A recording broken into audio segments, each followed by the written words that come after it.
ले जी, ये हैं जी टर्टल। और ये खुश्की वो एक चल रहा है, चलना शुरू हुआ एक, वो आ रहा है इधर हमारी तरफ शायद, इसको बात समझ में आ गई है।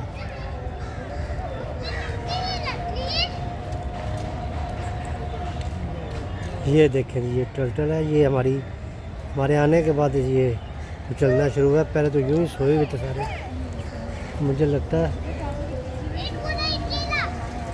ये सब खुश्की के हैं क्योंकि पानी इनके पास कहीं झील वगैरह नहीं बनाई गई। एक ये भी है। अच्छा मेरा कैप्शन वही कितना बड़ा टर्टल है। इसको एप्पल डालना है। एप्पल खाएगा? डालो एक, छोटा डाल के देखते हैं। नहीं पर उसके मुंह में नहीं जाना। नहीं नहीं डाल। छोटे पत्ते खा रहा है।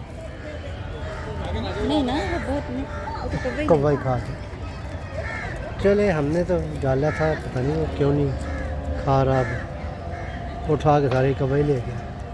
चलो कोई बात नहीं, आज इसके पास ये इसके हाँ ये पानी का इंतज़ाम भी किया गया है। वो एक और टर्टल जो है वो निकल रहा है अपने, वो एक और टर्टल निकल रहा है, चहलकदमी कर रहा है। वो देखें जी एक और टर्टल जो चहलकदमी, बहुत ज़्यादा टर्टल है यहाँ पर। ये साथ पानी का इंतज़ाम है इनका, जब दिल करता होगा पानी में चले जाते होंगे ये। चलें।